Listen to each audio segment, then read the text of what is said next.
Hello दोस्तों, क्या dialysis के सेशंस अपने आप में अनकंफर्टेबल और पेनफुल होते हैं? आज इस पर बात करेंगे। अक्सर ये इंपॉर्टेंट सवाल लोगों के दिमाग में आता है कि क्या डायलिसिस करते समय हमें कुछ ब्लड में सर्कुलेशन हो रहा है, इतनी मशीन से अटैच किया गया है, तो उस समय पेशेंट को क्या आभास होगा, पेशेंट को कैसा महसूस होगा, क्या उसे बुरा लगेगा, अच्छा लगेगा, क्या over a period of time इसमें प्रॉब्लम बढ़ जाएंगी या पहले से कंफर्टेबल होने लगेगा, इसमें पेशेंट की बॉडी को किस किस तरह के आभास हो सकते हैं, क्या क्या तरह के साइड इफेक्ट्स हो सकते हैं, कहाँ कहाँ पे पेशेंट को पेन और डिस्कम्फर्ट हो सकता है। आज ये सारी चीज़ों पर बात करेंगे। डायलिसिस सेशन के दौरान क्या इश्यूज या डिस्कम्फर्ट होता है, आज का ये टॉपिक है।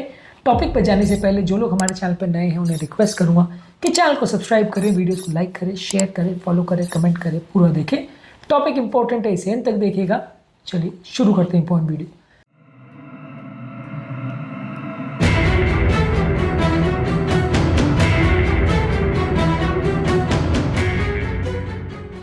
सबसे पहले ये देखने की ज़रूरत है कि हीमोडायलिसिस यानी जो रेगुलर मशीन द्वारा ब्लड का डायलिसिस किया जाता है, जिसमें पेशेंट को एक डायलाइजर या एक फिल्टर से कनेक्ट कर दिया जाता है और इसमें पेशेंट की वेन्स में एक नीडल लगाया जाता है जिससे कि ब्लड एक्सचेंज किया जा सके। ज़्यादातर आर्म में या हाथ में लगाया जाता है। अगर पहले से फिस्टूला बना हुआ है तो उसमें कनेक्ट किया जाता है, या नहीं तो गले में या पाँव में पेशेंट को एक कैथेटर लगाया जाता है, उसके थ्रू एक्सचेंजेस किए जाते हैं। इस डायलिसिस सेशन के दौरान लोगों को जब नीडल इंसर्ट की जाती है तो उसका पेन होगा। ऑब्वियसली एक नीडल जो डाली जाती है वो थोड़े बड़े बोर की या थोड़े बड़े कैलिबर की नीडल रहती है। बिल्कुल छोटी इंसुलिन सिरिंज जैसी वैसी नीडल नहीं होती है, क्योंकि ब्लड का उसमें कंटिन्यूस एक्सचेंज करना होता है और ब्लड का इतना एक्सचेंज करने के लिए बड़े कैलिबर की या बड़े बोर की नीडल की आवश्यकता होती है। तो ऐसे केस में जब ये नीडल डालते हैं तो नीडल इंसर्शन का एक पेन या एक डिस्कम्फर्ट होगा। जहां आप पंचर कर रहे हो वहां पे होगा। बार बार अगर किसी को डायलिसिस होता है तो वो पंचर साइट में बार बार पेन, इरिटेशन, इन्फ्लेमेशन, सूजन का प्रॉब्लम हो सकता है। हालांकि थोड़े टाइम के बाद आदमी इससे हैबिचुएटेड हो जाता है और ये प्रॉब्लम्स उसको कम महसूस होने लगती है, लेकिन डेफिनेटली ये एक प्रॉब्लम रहती है। कुछ लोगों को, खासकर जिनको नीडल से डर लगता है, दर्द होता है, या जो ज़्यादा सेंसिटिव होते हैं, उनके लिए ये अपने आप में एक बड़ा इशू होता है। इसके अलावा कुछ पेशेंट्स को डायलिसिस के दौरान मसल क्रैम्प्स हो सकते हैं। ये डायलिसिस के दौरान, डायलिसिस के बाद भी हो सकता है। डायलिसिस के दौरान जब ब्लड शिफ्टिंग होता है, हाई वॉल्यूम में ब्लड एक्सचेंज होता है, तो इस दौरान लोगों को क्रैम्प्स के सेशन ज़्यादा होते हैं। जिस गति से फ्लूइड एक्सचेंज हो रहा है उस पर ये डिपेंड करता है। अगर बहुत ज़्यादा स्पीड से होता है फ्लूइड का एक्सचेंज तो क्रैम्पिंग सेंसेशन ज़्यादा हो सकता है।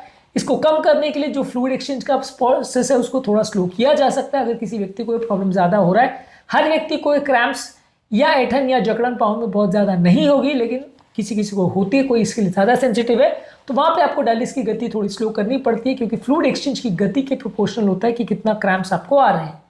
इसके अलावा डायलिसिस के दौरान कुछ लोगों को लो ब्लड प्रेशर का प्रॉब्लम हो सकता है, जिसकी वजह से लोग को चक्कर आना, उल्टी होना, उल्टी जैसा लगना, ये सारे प्रॉब्लम्स हो सकते हैं। ये एक काफ़ी कॉमन साइड इफेक्ट है। काफ़ी लोगों को डायलिसिस के दौरान ब्लड प्रेशर कम होता है, खासकर वो लोग जो मल्टीपल मेडिसिन पर है, या उनका हार्ट वीक है, या बहुत ज़्यादा उनका हाई वॉल्यूम फ्लूइड एक्सचेंजेस हो रहा है। यहाँ पे जो फ्लूइड का जो एक्सचेंज हो रहा है डायलिसिस मशीन के दौरान, उसकी गति को अगर हम कम करें या ब्लड प्रेशर की दवाइयों को हम एडजस्ट करें तो ये ब्लड प्रेशर की प्रॉब्लम जो कि कॉमन है, इसको मैनेज किया जा सकता है। लेकिन हाँ, ये एक इंपॉर्टेंट इशू है जो डायलिसिस वाले पेशेंट को होता है कि इसके दौरान सडन बीपी लो होता है।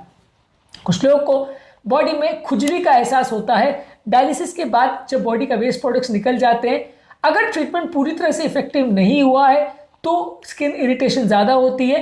कई बार डायलाइजर में जो मशीन्स के जो पार्ट्स होते हैं या उसमें जो केमिकल्स यूज होते हैं उसके संपर्क में आने से भी लोगों को एलर्जिक रिएक्शन हो सकते हैं।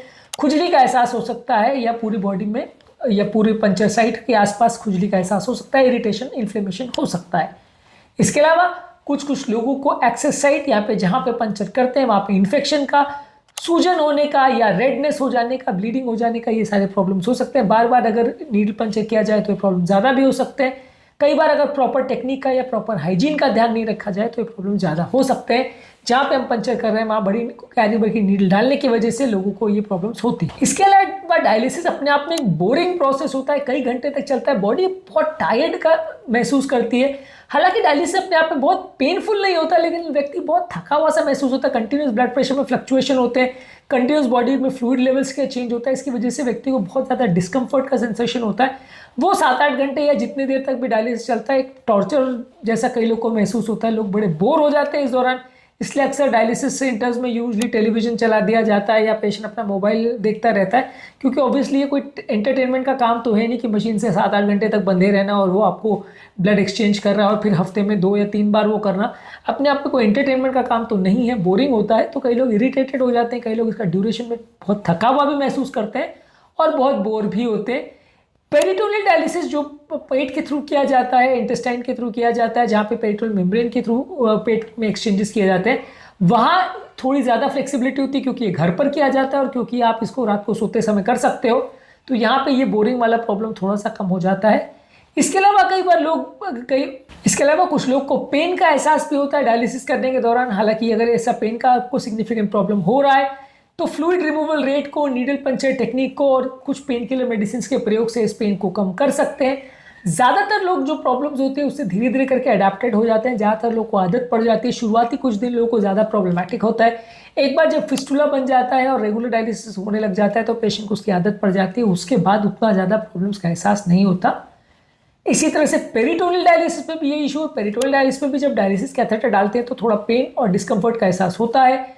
ये एरिया जहाँ पे हम नीडल डालते हैं, बड़ी कैलिबर या बड़ी बोर का नीडल होता है, तो वहाँ पे कुछ दिन तक पेशेंट को दर्द का, सोरनेस का या चुभन का या जलन का एहसास हो सकता है। हालांकि ये थोड़े दिन के बाद अपने आप चला जाता है, क्या कम हो जाता है, लेकिन ये एक प्रॉब्लम हो सकता है, खासकर बार बार अगर पंचर करना पड़ रहा है और डेली अगर डायलिसिस करना पड़ रहा है तो ज़्यादा बार दिक्कत होगी।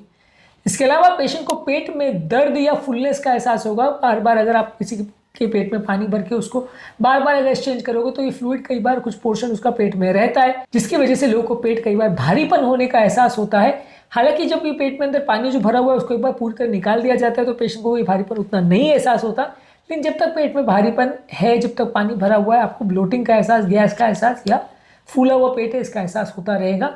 इसके अलावा पेरिटोनियल डायलिसिस में कई बार इन्फेक्शन होने का भी रिस्क रहता है, क्योंकि ये घर पे ही किया जाता है तो कई बार उतना स्टेराइल टेक्निक्स या एसेप्टिक टेक्निक्स घर पे अगर नहीं प्रॉपरली फॉलो की जाती है कैथेटर वगैरह के थ्रू, या पेट में भी कुछ और कारणों की वजह से इन्फेक्शन होने का रिस्क होता है। इसकी वजह से कई बार अगर हाइजीन का ध्यान नहीं रखें तो पेट में इन्फेक्शन होने का, उसके फैलने का, पूरे शरीर में फैलने का चांस भी रहता है। तो इन्फेक्शन का रिस्क होना और वहाँ पे प्रॉब्लम्स होने का चांस थोड़ा रहता है कई लोग को। इसके अलावा पेरिटोनियल डायलिसिस में कई बार बॉडी थोड़ा फ्लूइड रिटेन कर लेती है, इसकी वजह से भी लोगों को प्रॉब्लम होता है। कई बार फ्लूइड बॉडी का बहुत ज़्यादा निकल जाता है, कई बार बॉडी थोड़ा ज़्यादा फ्लूइड भर जाता है। ये अगर वॉल्यूम का प्रॉपर ध्यान नहीं रखा जाए तो कई बार ये प्रॉब्लम ज़्यादा होती है। इसके केस में आपको ये ध्यान रखने की ज़रूरत है कि कितना फ्लूइड आप दे रहे हो, कितना फ्लूइड आप निकाल रहे हो, डायलिसिस के दौरान शरीर में एक्स्ट्रा पानी तो नहीं रह जा रहा है। ये सारी चीज़ों का आप ज़्यादा विशेष ध्यान दोगे तो ये प्रॉब्लम नहीं होगी। ज़्यादातर लोगों को उतना ज़्यादा इससे दिक्कत नहीं होती है, पर हाँ कई लोगों में फ्लूइड बैलेंस सिग्निफिकेंटली चेंज होता है। फ्लूइड कई बार शरीर में ज़्यादा या कई बार शरीर में कम हो सकता है पेरिटोनियल डायलिसिस के बाद। ओवरऑल इसमें भी वही सारा इशू है कि ये बोरिंग हो सकता है कई लोग के लिए, धीरे धीरे करके लोग इससे अडेप्ट हो जाते हैं। कुछ लोग को वहाँ पे पेन का एहसास हो सकता है, जो कि पेन किलर्स द्वारा या डायलिसिस की स्पीड और टेक्निक को चेंज करने के बाद इसमें राहत आपको मिल सकती है। आज के टॉपिक में हमने बात करी कि डायलिसिस के दौरान क्या क्या तरह की प्रॉब्लम्स और क्या क्या तरह के इश्यूज़ और डिस्कम्फर्ट और पेन लोगों को हो सकता है, क्या क्या इन्फेक्शन या इश्यूज़ हो सकते हैं। इसको कम करने के लिए क्या टिप्स है, डायलिसिस से पहले क्या प्रिकॉशंस है, डायलिसिस के बाद क्या प्रिकॉशंस है, इस पर हमने अलग अलग वीडियोस किए, इनको भी जरूर चेकआउट करें। उम्मीद करूंगा कि आज के टॉपिक में कुछ नई बातें जानने को मिली होगी। जो लोग हमारे चैनल पर नए हैं उन्हें रिक्वेस्ट करूंगा कि चैनल को सब्सक्राइब करें, वीडियोस को लाइक करें, शेयर करें, फॉलो करें, कमेंट करें, पूरा देखें।